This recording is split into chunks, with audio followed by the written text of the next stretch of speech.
Hi everyone, I'm Jesse with Camp Perspective, and I wanted to start a new series called Lessons in Aggression, where I talk about all the different types of dog aggression and how I interpret them, how I break them down, how I can tell fear, nervous, anxious, or territorial, all the different types of aggression, and what's like normal and not normal, and all those things. One of the most common things that I get amongst my clients and dog owners is I get this impression that people view dogs as these completely amicable creatures that don't become angry or aggressive or whatever.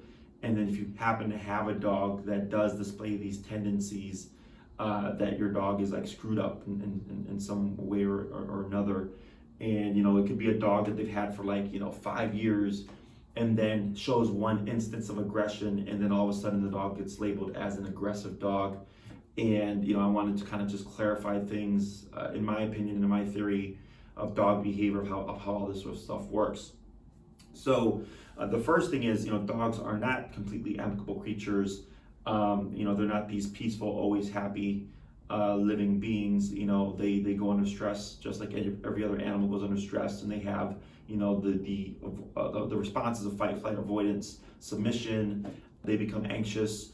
Humans become anxious. They can become scared. Humans become scared.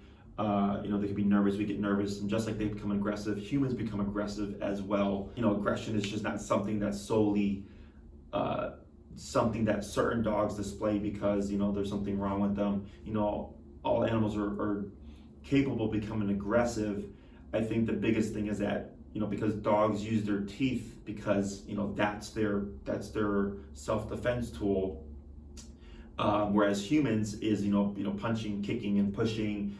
Of course, a human could bite, but for the most part, humans use their fists and their feet when they become aggressive.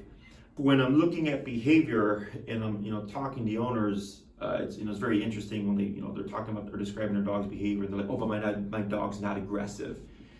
And I'm like, well, I'm not labeling your dog, but your dog is capable of becoming aggressive. So there's a difference between an aggressive dog and a dog that becomes aggressive. So I look at aggression as kind of like, anger, but then being taken to another degree. Much like humans can become angry for whatever reason, dogs can become angry as well.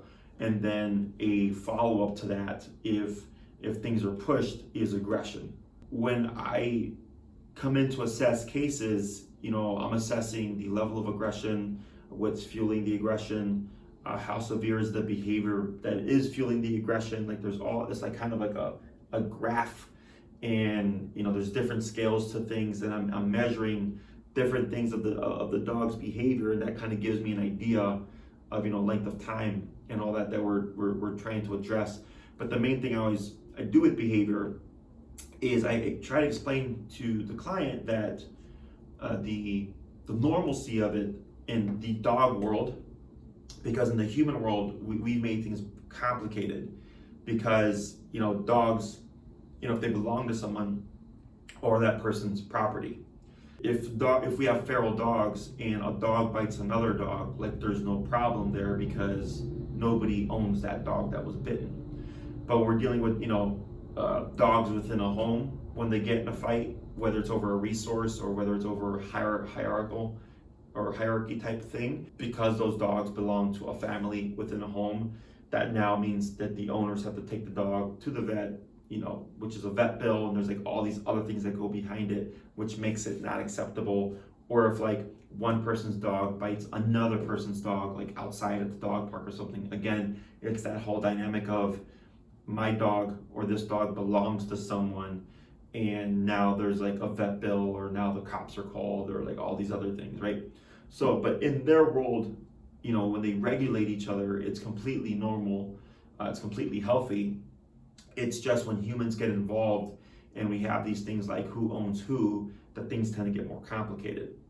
So in this series, I wanted to talk about, just the different types of aggression, how I scale them, how I look at them and understand them, why I present to people certain analogies within the human world to explain a dog behavior, to help the owner understand that, oh, my dog isn't screwed up, my dog is actually normal, and everything that happened within this context is actually normal. It's just not acceptable because of how it happened or who it happened with.